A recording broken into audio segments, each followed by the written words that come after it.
Hey you guys, welcome to my review. I really wanted to put this video up last night because that was the day that I saw the movie yesterday, and I think you can tell by now I saw Iron Man opening day.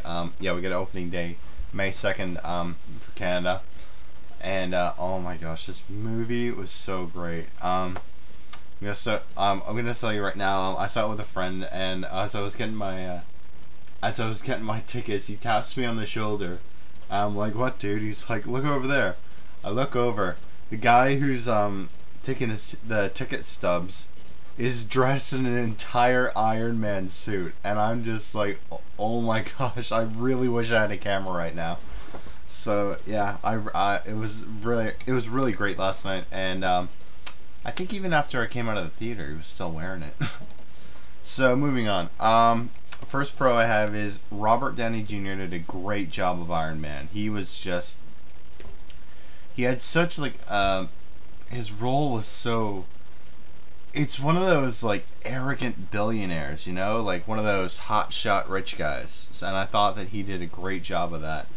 And I don't think that anybody could have really done Tony Stark and Iron Man in like such a way like as Robert Downey Jr. did.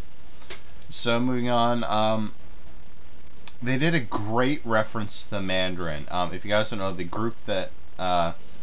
the terrorist group that captured Tony in the beginning are called the Ten Rings. Now, for all you comic book dudes, you know that Mandarin has 10 magical rings on his fingers, one for each finger, and the John Favreau, the guy.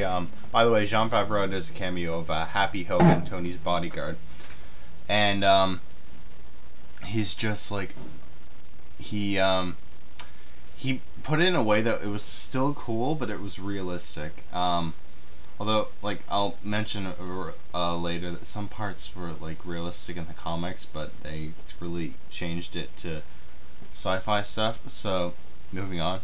Oh, and they had a great reference to War Machine. I know I'm really kind of spoiling it for you guys a bit, but it's really hard to do a review without spoiling at least a bit. There was that great reference to War Machine where Tony's just left the room,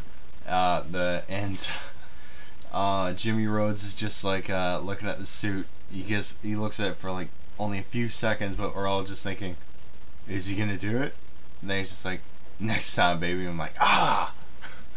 So yeah, that was pretty good. I think it's best to save War Machine for a sequel because then you have a lot more to explore in the sequel, like Tony getting a partner.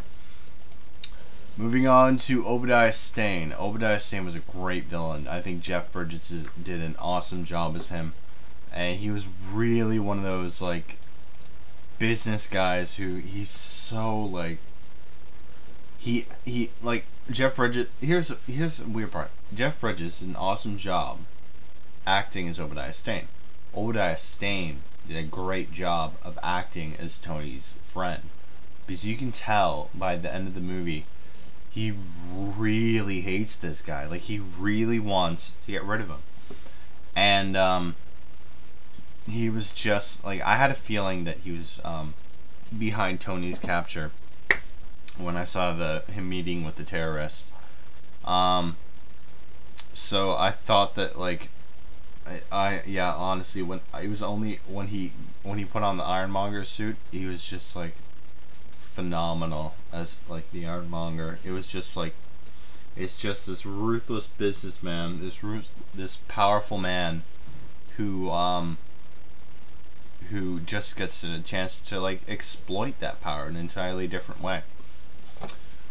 Now on to Shield. Honestly, I missed the first reference of Shield. I had a feeling it was some government guy, but I honestly didn't know it was Shield. My friend that I saw it with, he actually mentioned that, and I caught it for the rest of the thing. I knew that Nick Fury was going to be in there. Oh, by the way, I'm not going to spoil for you guys what it was, but I'm going to tell you right now, if you are going to see it later today, do not leave after the credits, or don't leave as soon as the credits roll. There's something after the credits, and I will leave the biggest spoiler I think it's the biggest spoiler for you guys to like find out on your own. But yeah, Samuel L. Jackson is a cameo of Nick Fury, and he was just awesome, and he looks so cool, and he just, oh my gosh, it's honestly, it'll pump you up more than anything. Um, Moving on to cons, the idea of Iron Man, like Tony just coming up with the Iron Man idea, like it just pops into his head, and I thought that like he's gotta have a reason to think about it, you know? So, like, it's just,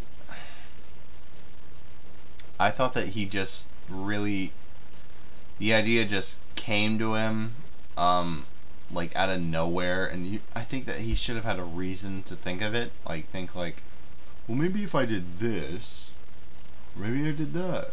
Like, you know, like it. Nobody just thinks of power armor in the middle of nowhere as a way to escape. Anyway, so yeah, that was my issue with it. Some parts were very faithful to the comics. Like, for instance, Yin Sen. If you guys don't know who Yin Sen was, he was the guy who Tony was captive with and helped build the armor. He's in the comics, and he actually is. He has the same role. He dies in the comics too. And yeah, that was very faithful to the comics. But Jarvis, I had a bit of a problem with Jarvis. It was the fact that Jarvis is his human butler in the comics, and in this, he's an artificial intelligence. He's an AI. I really didn't think, like, they want to make the movie realistic as possible. Like, yeah, Tony needs an AI for this suit, but that doesn't mean it has to be Jarvis. I don't know. I don't think his entire house needs to be, like, okay, the robotic arms, that's fine. But I don't think the whole house needs to be, like, artificially controlled. Now for the final con. I thought that the ending was unbelievable. It was just like, if you guys know Marvel and you know the Civil War comics, then you know that in the Civil War, Iron Man, Tony Stark revealed he was Iron Man to the public. Because that was the whole issue with Civil War. And at the end, you guys might want to cover your ears for this. He does reveal who he is. And actually, I pretty much just spoiled it for you like 10 seconds ago. Sorry. Yeah, I'm just gonna say, like, well, this is my last point, so it's not really a point, but not really a reason to say this, but yeah, there are spoilers in it. It's really hard to do a review without spoilers. So, moving on. Back to the point. It was the fact that, like, he has an alibi. He has an alibi to not say that he was Iron Man. Like, say that he's his bodyguard, because he says that in the comics. And all of a sudden, he just blurts it out to the media. Like, the entire thing was showing that Tony was just this, in the beginning, he was this billionaire he was technological smart, but he was an idiot when it came to, like, how to act, you know? And at the end, he does something like this, and oh my gosh, he totally just dug himself a grave. Like, that's the point. Like, I don't know, like, lots of people know that Bruce Banner's Hulk. That's because people are seeing him shift into this green thing, and that's because the military knows.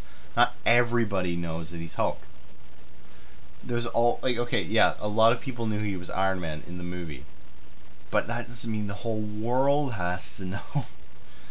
Like, I just think that, like, if there's unless in the comics it's a totally different thing. Like, I know, like I said, recently he did reveal his identity, but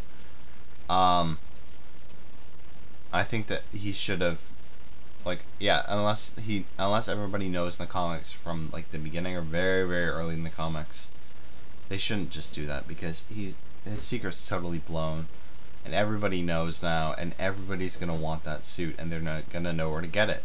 Well, they knew where to get it originally, but they're gonna know, like, terrorists are gonna know, like, if they see Iron Man, it's Tony there, they'll know how to they'll know who to go to if they want to get information on it. Tony probably won't tell, but they'll probably torture him. Anyway, yeah, I just kind of fed my idea for a sequel. But yeah, a friend of mine said that his thing was Shield would probably bribe either bribe or kill all the reporters. I think bribing is more of a chance, because they're not gonna kill people just because they know something.